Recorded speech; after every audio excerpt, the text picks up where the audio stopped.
مصطفى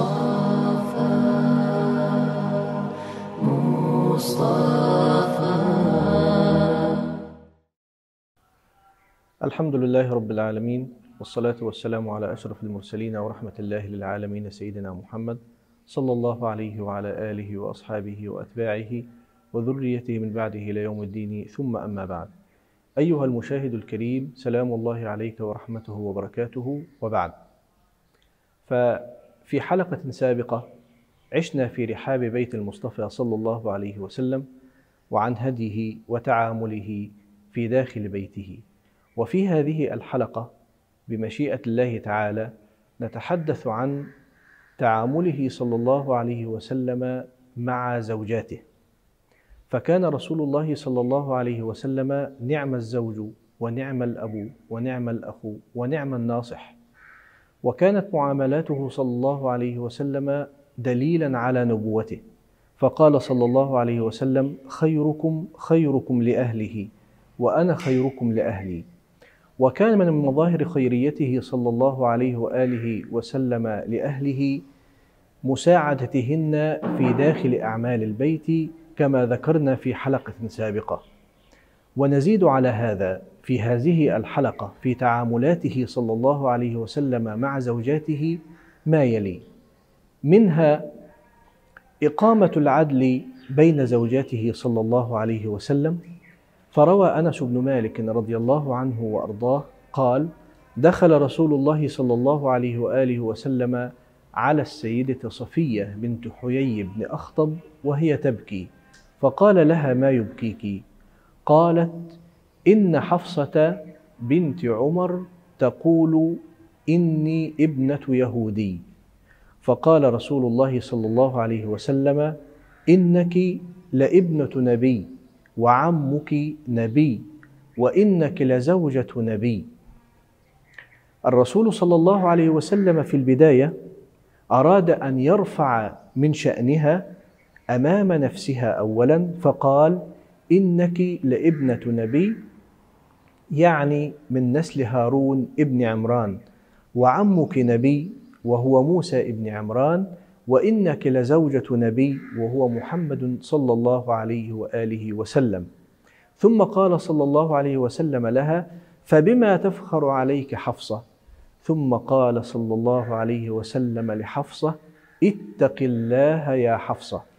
ومن هنا أقام رسول الله صلى الله عليه وآله وسلم العدل بين زوجاته بهذا الموقف النبيل. بالإضافة إلى هذا، كان رسول الله صلى الله عليه وسلم يصبر على مراجعتهن له. ففي ذات مرة حدثت مشادة بين عمر بن الخطاب وبين زوجته، فأنكر عمر ما ترد به عليه زوجته من الكلام، فقالت له زوجته: إيه يا عمر، والله إن أزواج النبي صلى الله عليه وسلم ليراجعنه وتهجره الواحدة اليوم إلى الليل، فكيف بك يا عمر؟ يعني الصحابيات أدركن أن رسول الله صلى الله عليه وسلم يصبر على مراجعة زوجاته له صلى الله عليه وسلم. بالإضافة إلى هذا نذكر مشهدا واحدا من المراجعة. ففي ذات مرة رسول الله صلى الله عليه وسلم يحدث السيدة حفصة عن أصحاب بيعة الرضوان، فيقول صلى الله عليه وسلم: لا يدخل النار إن شاء الله من أصحاب الشجرة أحد. فقالت حفصة: لا يا رسول الله. فنهرها رسول الله صلى الله عليه وسلم، فقالت: يقول الله تعالى: وإن منكم إلا واردها يا رسول الله. فقال صلى الله عليه وسلم وقال بعدها: ثم ننجي الذين اتقوا ونذر الظالمين فيها جثيا.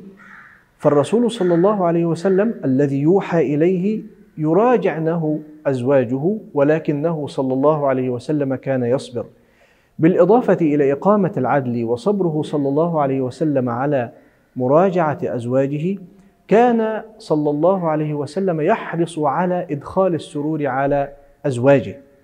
ففي ذات مرة كان رسول الله صلى الله عليه وسلم يعتكف في مسجده، فذهبت إليه السيدة صفية بنت حويي بن أخطب فحدثته صلى الله عليه وسلم طويلا، فلما أرادت أن تنصرف إلى حجرتها خرج معها رسول الله صلى الله عليه وسلم وسار معها حتى أوصلها إلى حجرتها، هذا تطييبا ورحمة ورأفة وإدخال السرور على السيدة صفية رضي الله عنها. والسيدة عائشة رضي الله عنها تقول: إني برسول الله صلى الله عليه وسلم يقف على باب حجرتي والحبشة يلعبون في المسجد، وإني لأنظر إليهم ورسول الله صلى الله عليه وسلم يسترني بردائه يسره ما يسرني. يعني الرسول صلى الله عليه وسلم عندما يرى السيدة عائشة مسرورة هو يكون مسرورا في داخل نفسه. بالإضافة إلى هذا كان رسول الله صلى الله عليه وسلم يحرص على مشاورة أزواجه حتى في الأمور العامة. ولا يخفى على أحد مشهد السيدة أم سلمة رضي الله عنها في صلح الحديبية، عندما عقد هذا الصلح ورأى المسلمون فيه بنود فيها جور على المسلمين، فقال رسول الله صلى الله عليه وآله وسلم لجميع الصحابة: تحللوا وانحروا هديكم، لكنهم غضبوا من بنود هذا الصلح فلم يستجيبوا لأمر رسول الله صلى الله عليه وسلم. وهنا دخل رسول الله صلى الله عليه وسلم على السيدة أم سلمة وقال لها: هلك الناس. فقالت له: وما ذاك؟ قال: أمرتهم فلم يأتمروا. قالت: يا رسول الله، اخرج ولا تكلم أحدا، ثم انحر هديك ولا تكلم أحدا، ثم احلق رأسك ولا تكلم أحدا. فإذا فعلوا ذلك، فإذا رأوا ذلك تسارعوا إلى هذا الفعل، ففعل رسول الله صلى الله عليه وسلم ما أشارت به السيدة أم سلمة، فتسارع الصحابة إلى فعل ذلك حتى يذكر الراوي كادوا أن يقطعوا أيديهم من سرعة استجابتهم لهذا الأمر.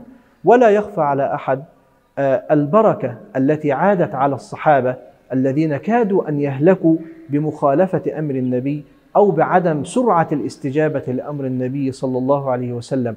أيها المشاهد الكريم، ها أنت قد رأيت رسول الله صلى الله عليه وسلم في هديه في تعامله مع زوجاته كان يحرص على إقامة العدل بينهن، ويصبر على مراجعتهن، ويحرص على إدخال السرور عليهن، ويأخذ بمشورتهن. فهل أنت ممن تستن بسنة نبيك صلى الله عليه وسلم وتفعل مع زوجتك أو مع أزواجك ما كان يفعله قدوتك صلى الله عليه وآله وسلم؟